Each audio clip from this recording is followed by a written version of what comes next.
A Valéria aqui comigo. Quem está online, dá um ok. Vamos começar um bate-papo bem descontraído. Vamos falar coisas super legais, importantes na educação dos nossos filhos, no desenvolvimento dos nossos filhos. Vamos falar sobre necessidades deles, influências. Então você não pode perder. Opa, alguém entrou. Quem que é? Acho que é a Drica. Vamos lá, dá um ok aí pra mim. Alguém dando ok que a conexão está boa, o som está bom. Eu já começo.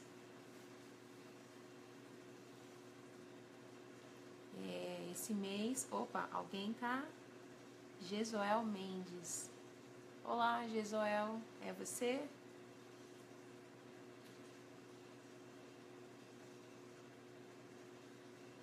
Opa, Idrica, tava esperando você. Como está o som, Drica? Tá ouvindo bem? Olha, se a conexão cair, nós vamos retomar, tá? O sinal daqui às vezes pode ser que falhe, tá? Oi, Gabi! Bem-vinda, Valéria! Obrigada. Tudo bem aí com você, Gabi? Bom ter você aqui no Mães com Fé. Chama, olha, pode chamar aí quem estiver online, dá um share, invite friends aí, convida o pessoal para entrar. Embora depois o pessoal comece a acessar, né? Aí começam a ver desde o início. Mas é legal. Todo mundo que puder chamar para participar vai ser bom. Nós estamos aqui com a Valéria Nogueira. A Valéria é coordenadora pedagógica da Todo Mundo Feliz. Tá? Já quantos anos, Valéria? Tô lá desde 2002. 13 anos. 15 anos. 15 anos. Né? Então, se você ainda não conhece a entidade social Todo Mundo Feliz, vocês precisam fazer uma visita lá. Fica em Santo André, tá? Na Rua Brasílio Machado 200. Quem quiser um dia conhecer, passa uma mensagem para mim que eu coordeno essa visita aí para vocês. Porque é um trabalho fantástico que eles fazem de educação infantil. E a Valéria que coordena aí toda essa parte pedagógica e faz um ótimo trabalho lá. A Valéria tem uma bagagem muito legal nessa parte de educação, de filhos, de desenvolvimento da criança. Ela tá ali com o pessoal, né? Com as crianças, né, a gente tem educação infantil, né? E tem também o serviço de convivência. Que daí é criança que fica meio período lá com a gente, meio período fica na escola também. E esse é um projeto, viu, gente, que é muito legal. Esse centro de fortalecimento de vínculos, né, que esse outro projeto, além da educação infantil, é para justamente aquelas crianças que estão no ensino fundamental, quando saem das escolas, não ficar lá na rua, sem fazer nada, né? Então, eles vão lá para Todo Mundo Feliz, eles fazem um trabalho excelente lá, né? Da aula de artes, né? Tem artes, música. Tem alguns projetos que a gente desenvolve no decorrer do ano, em oficinas também. Então, muito legal. E isso vale a pena vocês conhecerem o trabalho muito sério, né? E a Valéria, ela faz esse trabalho aí, dessa coordenação na área pedagógica. Oi, Carla! Érica, legal, hein? Chama suas amigas aí, tá? Então, quando eu convidei a Valéria, eu falei, Valéria, queria tanto que você falasse lá no Mães com Fé. Ela insistiu, viu? Eu sou insistente. Ela é insistente. Aí ela falou assim, ela pegou, né? Que ela não é muito das câmeras, mas ela já tá sendo mais saidinha. Eu já vi uns vídeos dela lá da Todo Mundo Feliz, ela, ó, eu falei, não, ela pode falar assim. E aí ela falou, Tati, um tema que é legal a gente falar, chama-se Um Dia de Cada Vez, né? Principalmente porque você ri, né, Érica? A Érica já é das telas, né, Érica? A Érica já tá toda... uma câmerinha. já tá assim. E E esse tema, um dia de cada vez, é uma coisa que nós mães, às vezes nos cobramos muito, né? De querer fazer tantas coisas para os nossos filhos. A gente enche a agenda das crianças. Às vezes não é só a gente, né? As pessoas que estão à volta, né, dos nossos filhos, às vezes os avós, ou a gente mesmo, ou os professores, a fono, às vezes a criança precisa ir em algum especialista também, então fica muita coisa lotada, né, na agenda da criança. Nossa, exatamente. E aí você ansiosa, fica... o que eu faço primeiro? Exatamente. Muita cobrança. É isso aí, Érica. Tem até uma mensagem que eu vi uma vez no Facebook que fala, né, que o dia tinha que ter mais ou menos umas 48 horas, né? Nossa! Porque se não tivesse, a mãe não ia conseguir fazer tudo que é cobrado e que se cobra, né? Pra fazer essa no dia a cobrança é uma mão, assim, acho que dupla, né? A gente se cobra, porque às vezes quando vê que o dia, a gente estava até conversando antes de começar, as mães que trabalham fora, pega as crianças ou na escola ou na casa dos avós e já chega com lições para fazer, aí já está na hora do banho, já tem que ir para jantar, né? A janta, e já coloca para dormir porque acorda cedinho no outro dia. Não tem esse tempo, né, de você levar num parque, né? Ou mesmo descer, se mora em prédio, descer para a parte, né, do térreo. Às vezes não dá tempo, né? Porque é tanta lição, daí tem outras coisas também, às vezes tem reunião fora, se você é evangélico, tem às vezes célula durante a semana, então fica a semana toda o que eu vou fazer para conseguir fazer tudo que eu preciso fazer durante os dias da semana, né? Segunda eu vou fazer isso, terça eu vou fazer aquilo, quarta aquilo, e você fica ansiosa, será que vai dar tempo? Tem que entregar tal coisa no serviço, tem que entregar tal coisa.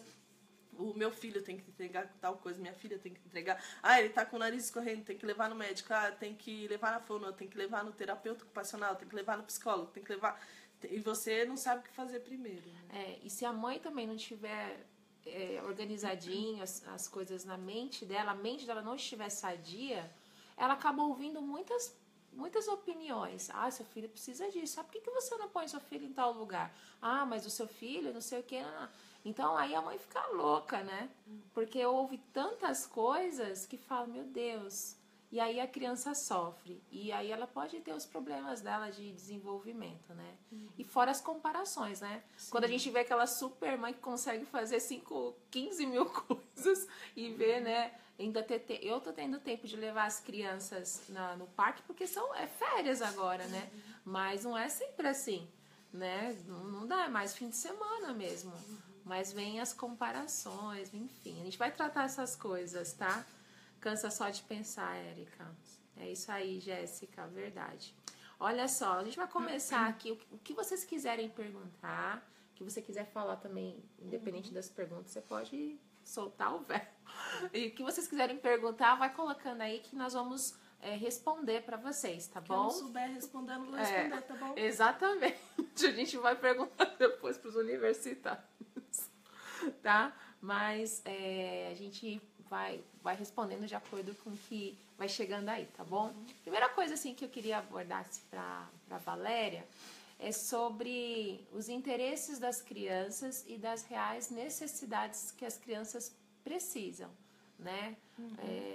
Queria que você falasse um pouco disso, Valéria. Às vezes a gente quer tanto colocar o nosso filho para tocar piano, por exemplo, né? Porque eu toco piano.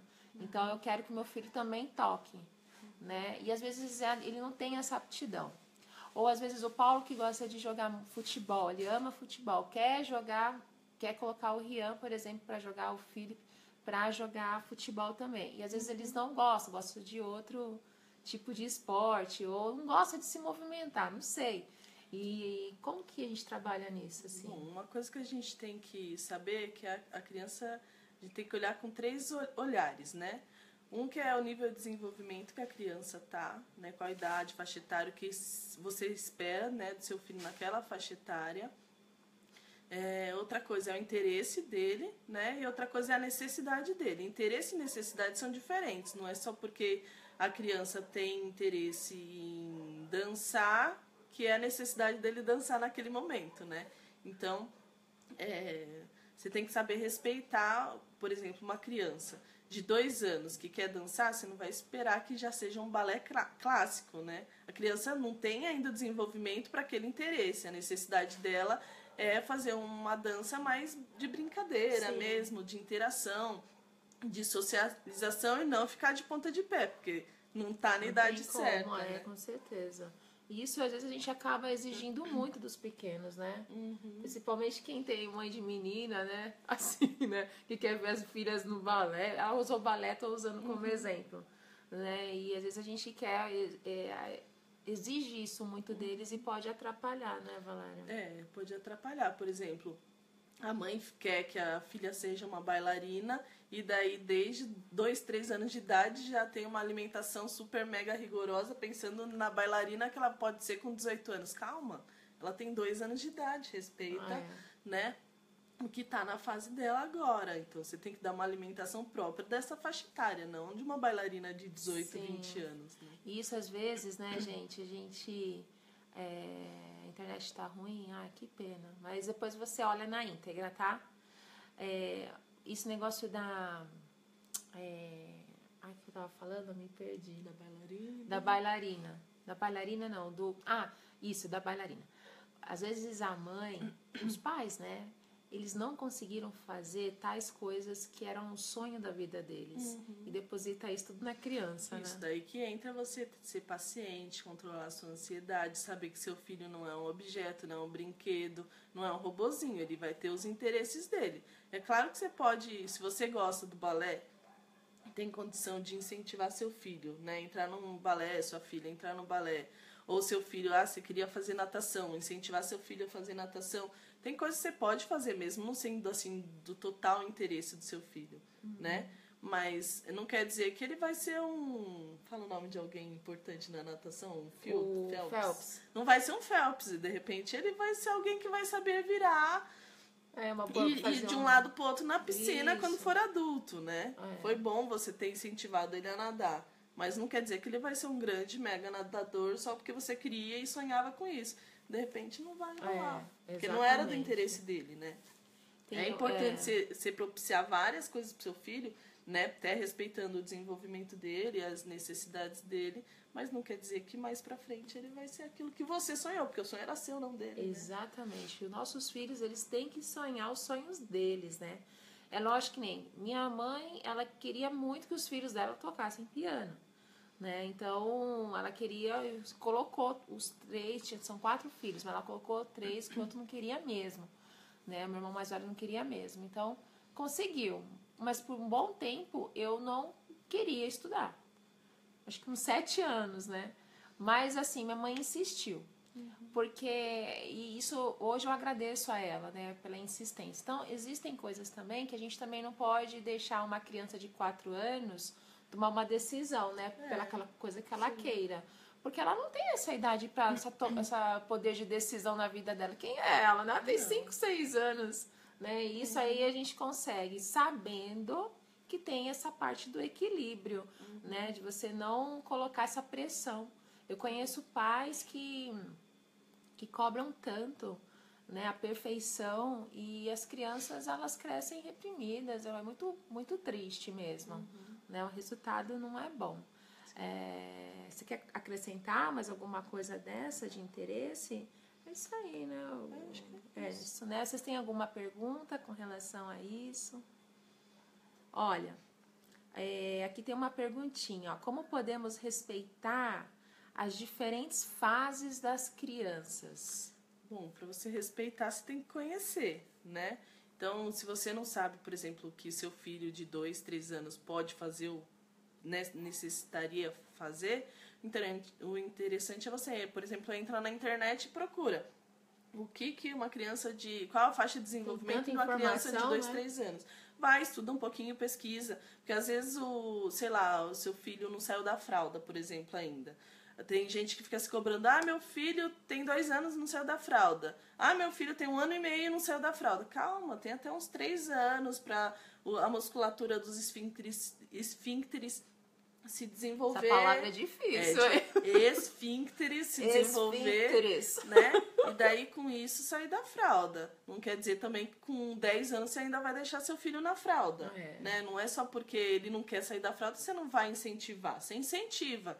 Você mostra, você faz brincadeira, conta historinha, mostra filminho, faz várias coisas para que, né, a criança se interesse a ver que outras pessoas usam a privada, por exemplo, né? Estimular, conversar, por exemplo, seu filho já está na escola, conversa com a educadora dele, né? Érica, eu.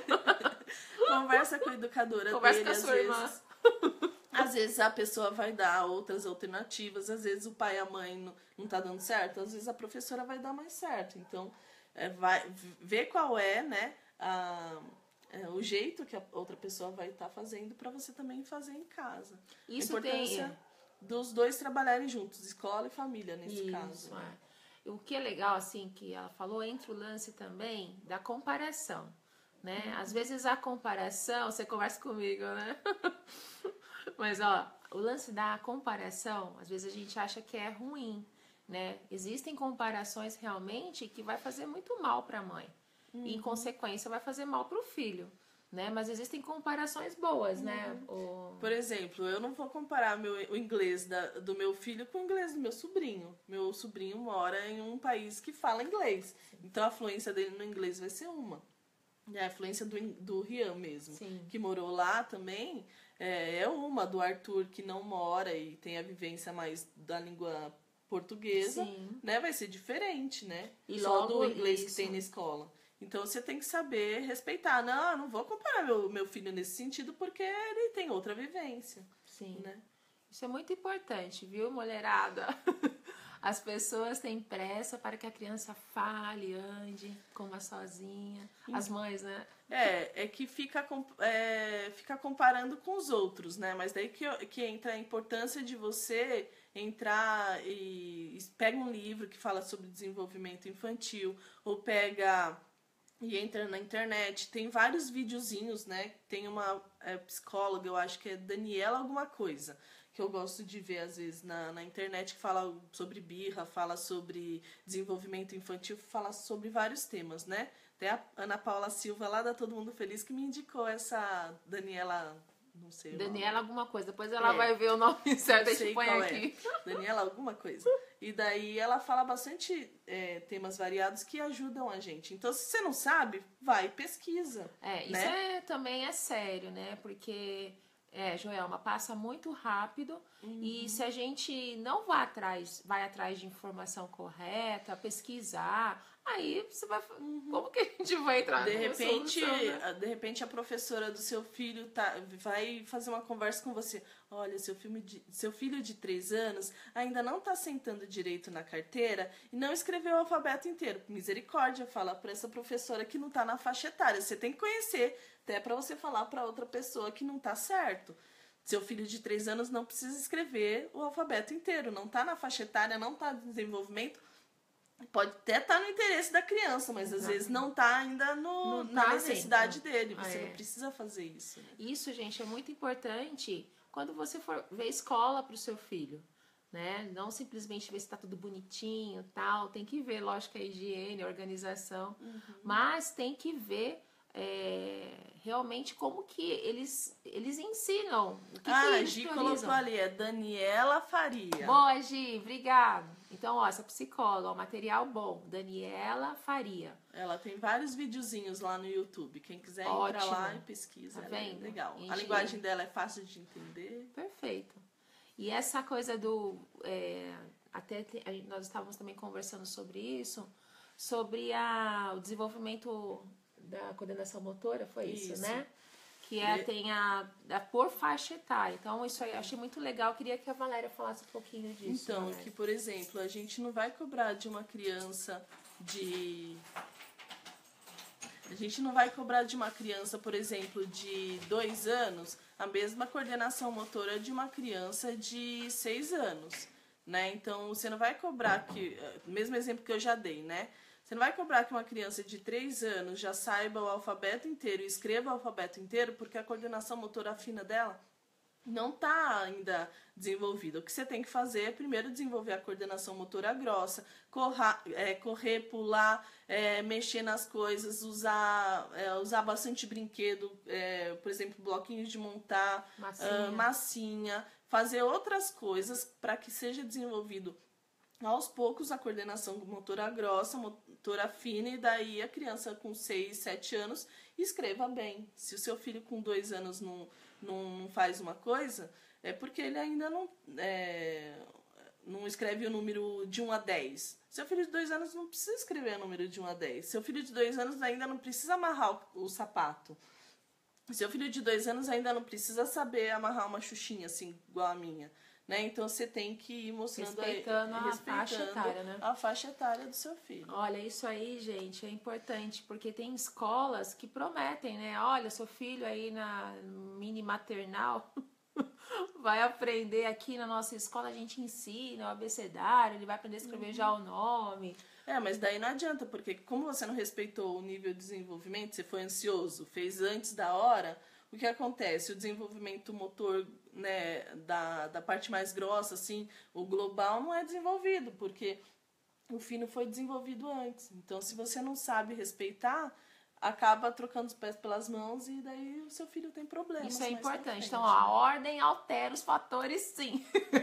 Então, coordenação motora grossa, que é se pular, brincar, isso que tem que ser estimulado para os nossos pequenos até uns 4 anos, né? E depois, que é a motora fina, que é a escrita, é o desenhar, é o pintar dentro, né? Aí ele vai... Eu lembro que quando a gente, assim, né? Na minha época... Ai, como eu tô velha. 77, Érica, Drica. Mas na nossa época a gente brincava muito. Eu, pelo menos, eu corria na rua.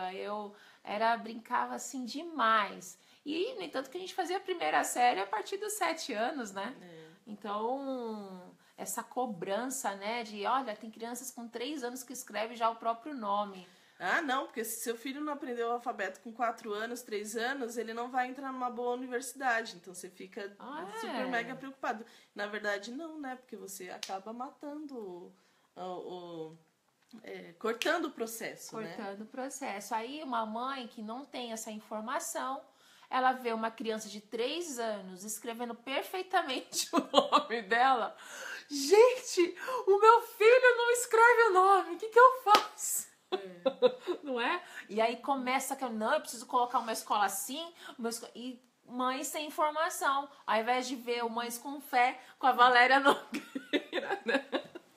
Não é verdade, gente? Gente, esse sofá é tão gostoso. Olha que eu afundo. Ela tá quase se afundando nele. Ai, gente, o que foi aqui, Drica? A criança que deveria estar brincando fica estudando, exatamente.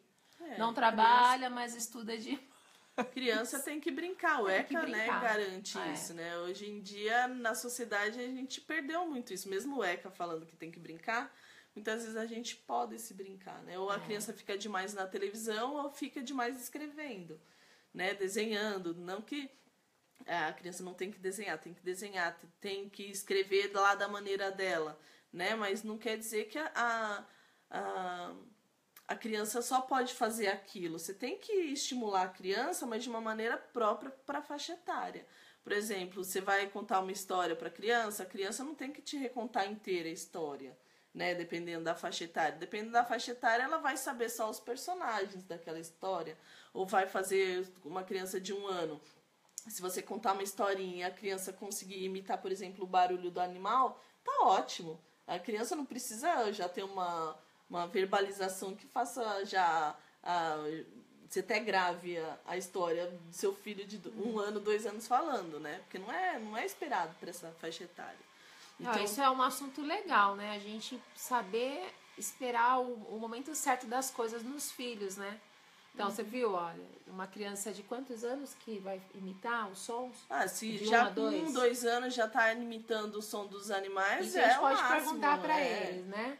O Felipe, quando eu leio mas é porque ele aprendeu na escola, né? Assim, as expressões, né? Então, quando eu leio um livro para ele, aí ele já aponta, oi, boca, é boboca, né? Ele já vai apontando. Isso. E para uma criança, para ela recontar a história, com que idade assim, acho que com uns 4, 5 anos a criança, dependendo de como é a criança, daí vai as comparações, você não pode ficar comparando demais. Mas uma criança de 4, 5 anos consegue contar bem uma história. Ah, legal. Tá vendo só, gente? São ideias práticas pra gente fazer com os nossos filhos. E que nem o Rian, ele tem assim... Não que vá ler a história, tá? Por favor. A pessoa vai contar, a criança vai ver, ler a imagem e vai contar baseado... No que ela entendeu, que ela entendeu daquela imagem, tá? Ela entendeu em duas Ela não precisa ler a história do que tá escrito, né? Ela vai ler a imagem. Isso é bom até para trabalhar a concentração da criança, né? Porque tem criança que se distrai com facilidade, né? Principalmente quando tá lendo. Legal, né? Estão gostando das dicas? Oi, Cláudia. Cláudia do Mães do Futuro. A Tiziana entrou. Oi, seja bem-vinda. Estimular e incentivar as crianças. Isso é importante. Mesmo. Importante incentivar, é importante estimular, sempre respeitando o nível de desenvolvimento da criança. Porque se você estimular uma criança de 2 anos até volto pro balé, né? Que é o exemplo que a gente deu. Ficar falando para uma criança de 2 anos fazer ponta, igual uma pessoa de 18 anos sabe fazer, eu acho que a partir de uns 13 anos já deve fazer ponta, né? Não sei quando é que começa, porque eu não faço balé, tá? Eu fiz quando era pequenininha. Então você tem que respeitar o que você pode estimular naquela faixa etária. Legal, muito bom. Eu lembrei de uma fase que eu dava aula de piano para crianças de 4 anos. E tinham, assim, as mães colocavam para eles terem contato com a música. Mas tinham mães que queriam que eles tocassem já. Eu falei, gente, não dá. Eles têm 4 anos, né? Ai, mas nossa, mas eu vi lá o vídeo, não sei o quê. Aí começa, né, as comparações. E isso realmente atrapalha. Ó, se vocês tiverem perguntinhas, ó, conversar, a Drica colocou, conversar com o filho, dar atenção, já está estimulando de certa forma. Você está interessado no filho, né? Sim. O Rian, ele fica puxando feliz, assim, olha pra mim, hein, mãe? Olha pra mim. Não é só ele, a Esther também gosta de uma atenção. Criança é engraçado, né? Quando você está com o seu tablet ou com o seu celular na mão e você tá fazendo uma coisa, a criança tá ali brincando, uma coisa, e ela fala, mãe, eu tô fazendo isso, aquilo. E a gente fala assim, não, eu tô vendo, só que a gente tá lá, né? Né? E eles falam, não, ele chama a atenção, mamãe, olha pra mim, o Rian faz isso comigo, eu não estou 100%. A Esther já tá numa fase assim, que daí você não deu atenção nela na hora que ela queria, daí quando você vai pedir pra ela fazer alguma coisa, mas você também não fez quando eu queria. Ele joga na cara. Você falou aquilo e era aquele outro, né? Fica jogando na nossa cara.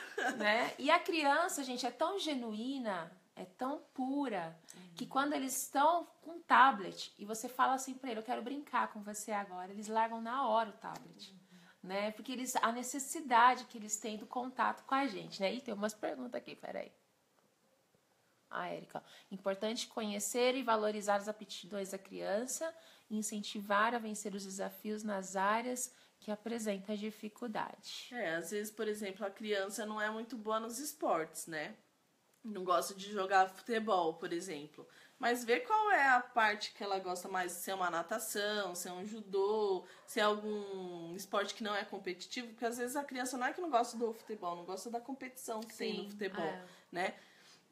Então, vê qual é o esporte que a criança gosta mais e incentiva a criança a fazer, porque a criança precisa ter desenvolvimento nessa parte. Às vezes a criança gosta mais de artes, então incentiva, leva seu filho nas exposições, né, Érica?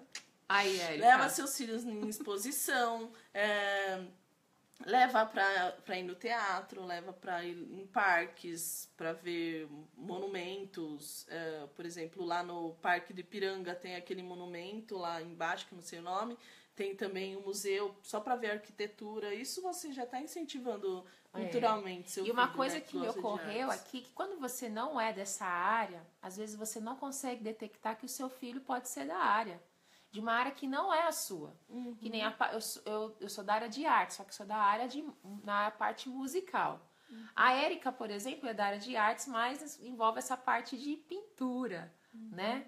E então eu não me foco onde tem exposição, onde tem museu, quadros, essas coisas que se aprecia, não é a minha praia, entendeu? De ficar vendo. E às vezes o meu filho e eu não consigo detectar isso porque eu não sou assim. Isso é um perigo, né, Valéria? Daí que entra aquela parte lá, acho que foi a Adriana que falou, da importância da gente conversar com os nossos filhos. Porque se a gente conhece os nossos filhos, a gente sabe quais são os interesses, sabe quais são as necessidades, e com isso a gente vai estimulando ele nos vários caminhos. Isso. Né? E não ficar estimulando aquilo que a gente acha que é bom para eles, né?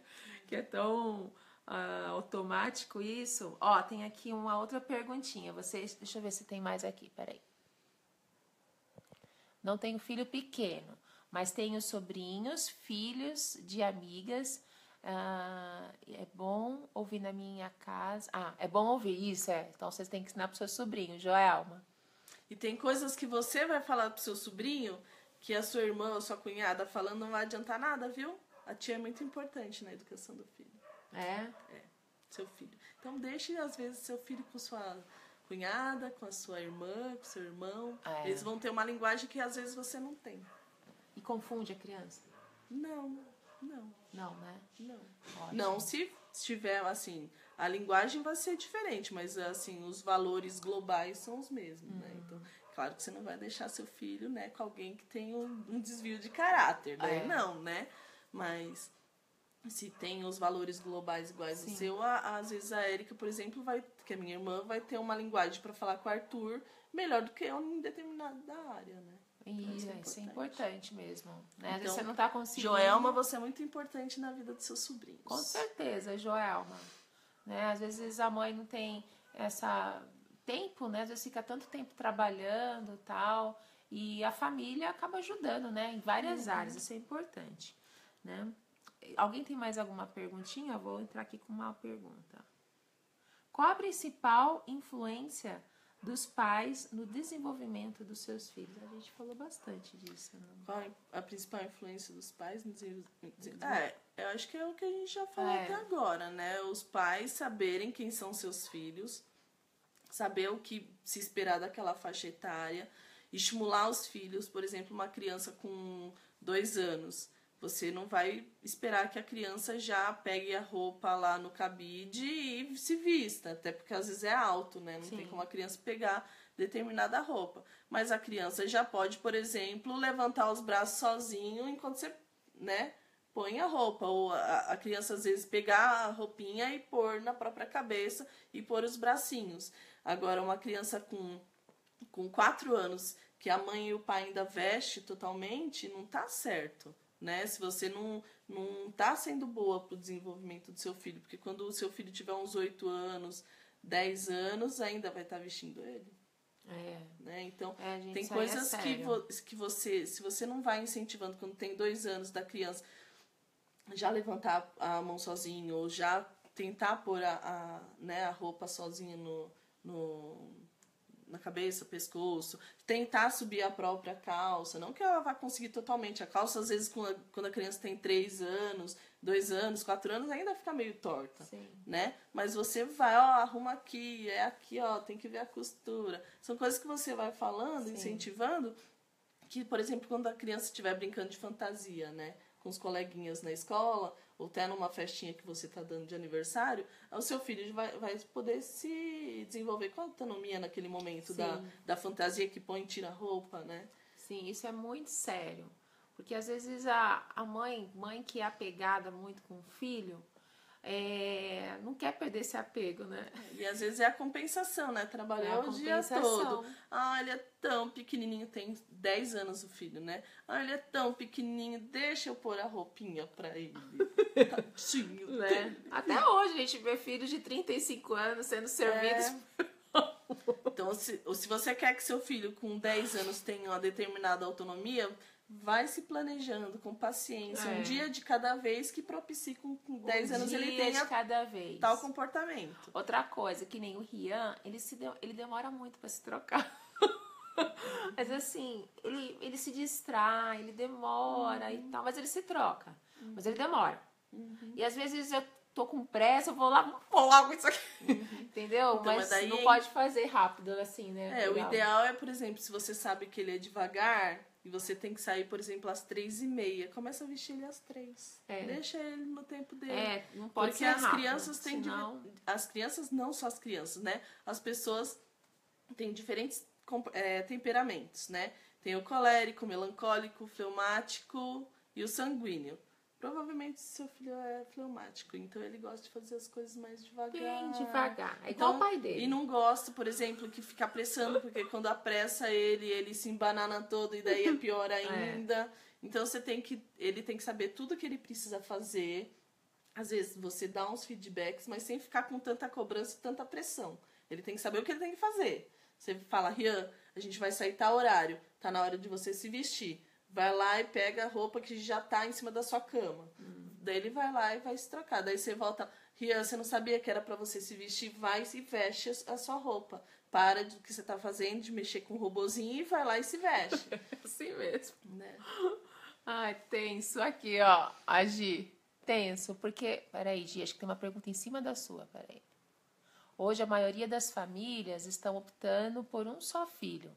Qual o seu conselho para os filhos únicos? Conselho para os filhos únicos é os pais conhecerem outras crianças, além de seus filhos, porque senão vai achar que o que seu filho faz é a coisa de outro mundo. Não é, às vezes é próprio da faixa etária. Então, seu filho se joga, por exemplo, no meio do supermercado, com uns 3 anos de idade, seu filho não é doido, tá? É normal da faixa etária fazer isso.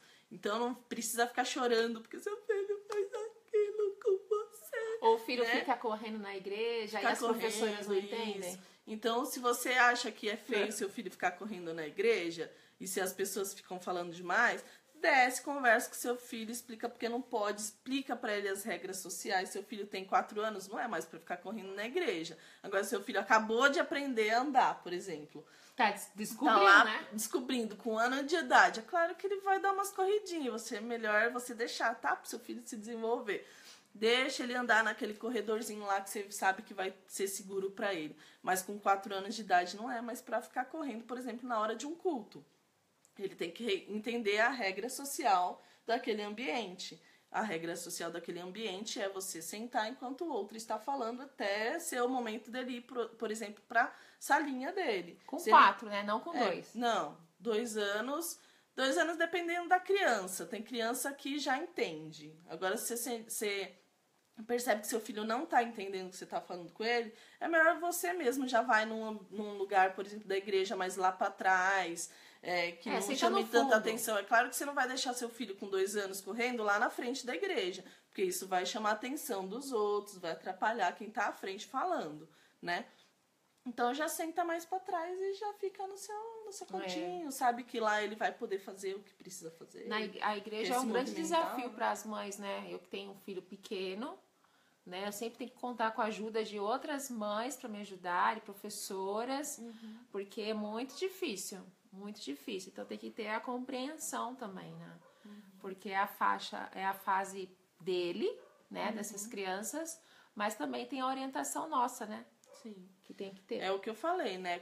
Você vai plantando as sementinhas no decorrer da vida do seu filho para quando, por exemplo, ele tiver uns 12, 13, 14 anos, ele assiste bem um culto. Mas por quê? Porque você já foi ensinando, né, em períodos mais curtos, quando ele tem 3, 4 anos, e vai aumentando para quando ele tiver uns 15 anos, ele ter paciência de assistir um culto. Se é uma coisa que você tem como valor para sua vida, para a vida do seu filho. Né? Então, ele ficou meia horinha na hora do louvor e na hora dos avisos lá, sentado já tá ótimo. Né? Daí vai pra salinha, não deixa seu filho sentado lá o tempo todo, que ele vai ficar entediado mesmo. Exatamente. Aí, ó, gente, que dicas legais, né? Ó, tem outra aqui, ó. Gi. Porque muitas vezes os pais não gostam e não entendem que é normal pôr um sapato ao contrário, e que nós adultos estamos ali para mostrar que está errado e fazer com que a criança consiga perceber. Olha, teve um bom tempo que a Esther só queria colocar ao contrário o sapato. Daí eu sentava com ela, explicava por quê, né? Porque o sapato tem a formato de cada um dos pés, né? Do pé do direito e do pé esquerdo. Então, o pai tem que ter calma de que a criança pôs errado e que é para trocar. E você tem que mostrar para criança. Tem criança que, dependendo do temperamento, não vai aceitar a sua repreensão de que você precisa trocar os pés. Tem criança que vai ser tranquilo, vai tirar e pôr, né? E os pais não precisam ficar gritando com a criança, troca logo esse sapato. Ou, por exemplo, a criança se vestiu sozinha na escola, né? A professora estava lá com 20 crianças, não viu que o pé do sapato do seu filho estava trocado. Sim. Daí o pai já chega desesperado para a professora, você não viu o sapato do meu filho? Né? Gente, tem que tomar cuidado com isso também, né? De repente ela não viu porque já era para a própria criança perceber. Né? Pode ser também. Uma criança com 6, 7 anos ainda pôr trocado, tá alguma coisa errada. Uma criança de 3 anos que está aprendendo a pôr o sapato, 2 anos que está aprendendo a pôr o sapato, é outra coisa. Né? Muito bom. A Gia, bem por aí. É isso mesmo. Deixa eu ver se tem mais perguntinha aqui. Ó, se quiser perguntinha, a gente já tá terminando, hein? Então corre aí.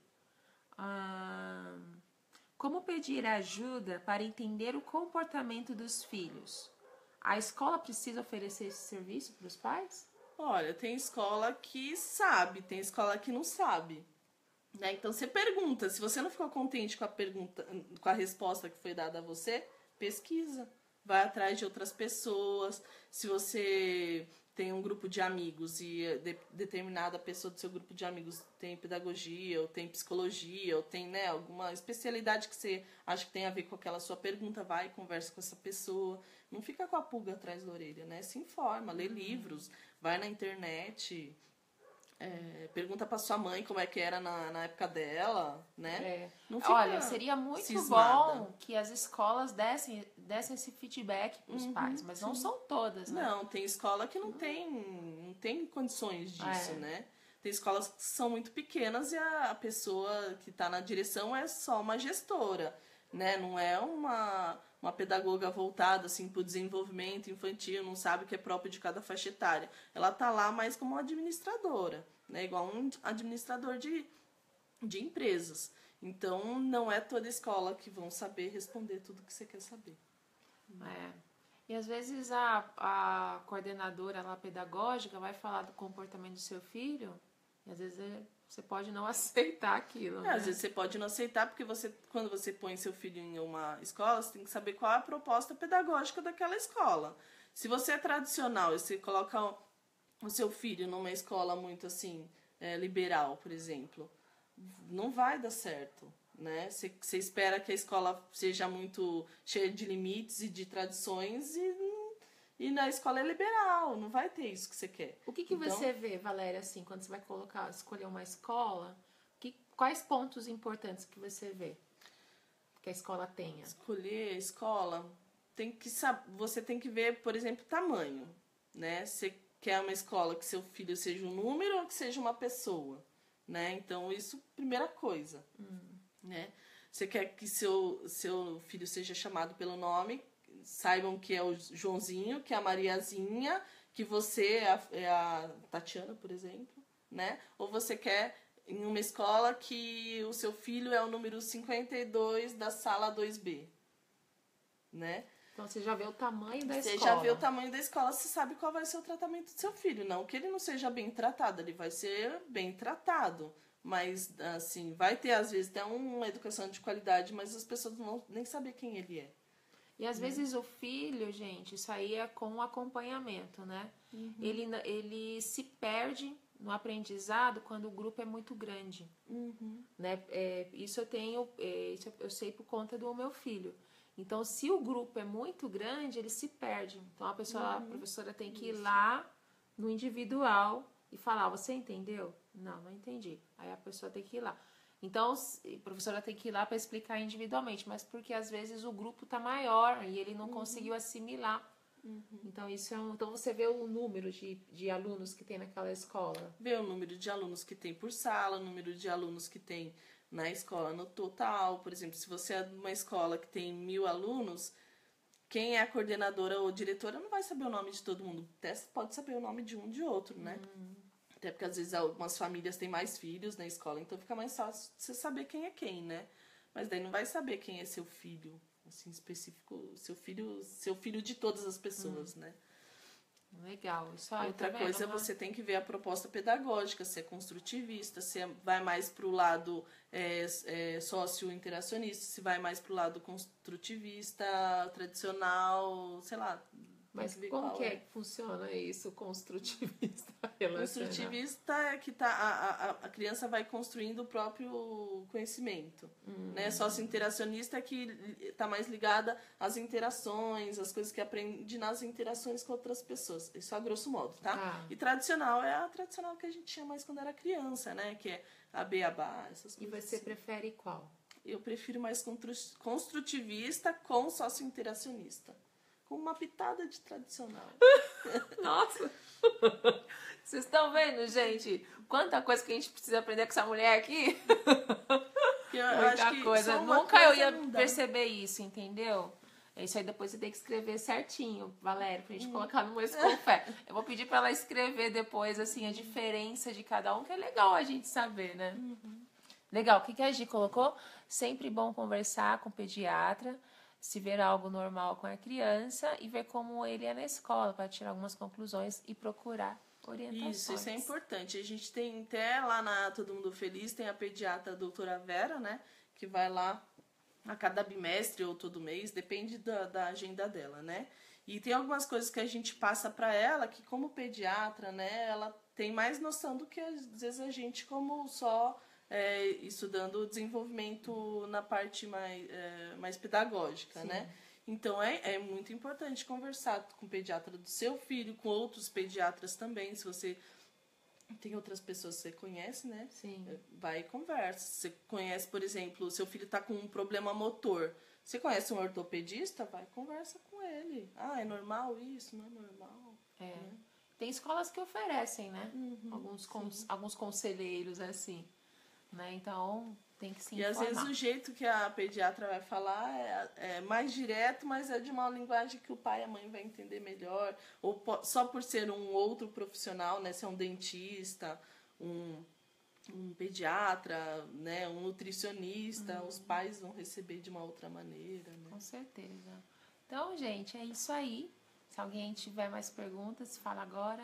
Escreve agora, o cálice para sempre. Nós já estamos terminando aqui com a Valéria. Você quer acrescentar mais alguma coisa, Valéria? Não. E nós vamos marcar outros bate-papos. Ela vai falar depois, um dia, né? Nem falei com ela, mas eu acho que ela tem bastante conteúdo sobre birra. Ah, birra? Vê a Daniela Faria, ela é muito Daniela boa, Faria, gente. mas eu quero a Valéria Nogueira.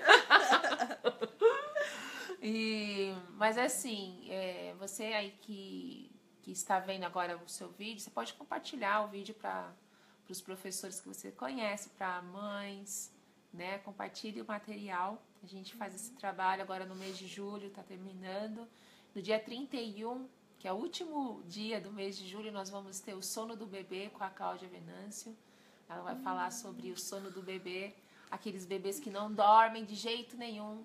E aí, quando influencia no sono da mãe, não é no sono do bebê. O negócio fica tenso, né? Então, ela vai falar, ela escrever um livro, vai divulgar o livro dela, vai ser bem legal. Seu bate-papo com a Cláudia no dia 31. Então, fiquem espertos. E vocês também, se vocês quiserem conhecer lá a entidade, manda mensagem que a gente... Se vocês quiserem entrar, tem o site. Tá? O site é o todomundofeliz.org.br, certo? Isso, www.todomundofeliz.org.br. Isso. E no dia, já fazendo uma propaganda também, que é muito importante, no dia 19 de agosto, nós vamos ter a Noite Feliz. A Noite da Pizza. A Noite da Pizza, já é o 14º ano já. E assim, gente, a pizza é maravilhosa. Você come à vontade, você come à vontade, bebe à vontade, ouve uma boa música, um ambiente super gostoso. O valor do convite custa R$40 e você vai estar ajudando a Todo Mundo Feliz. Você não simplesmente vai comer uma boa pizza à vontade, mas vocês vão estar ajudando o projeto Todo Mundo Feliz de ampliação. E ela precisa desses recursos para se manter. Né? Então, assim, mesmo que no dia 19 de agosto você já tenha outro compromisso, coloque aqui nos comentários, eu quero contribuir. Porque a gente manda para vocês as formas para vocês contribuírem e às vezes pagar até para alguém. tá? Então, isso vai ser bem legal. Vai ajudar bastante a todo mundo feliz. Então, é isso, pessoal. Que Deus abençoe vocês. Quer despedir aí, Vá? Obrigada, gente. Nós que agradecemos, né? Presenciando. Isso, e nós que agradecemos a Valéria por esse tempo concedido, tá? Que Deus abençoe a vocês e até a próxima. Tchau, tchau!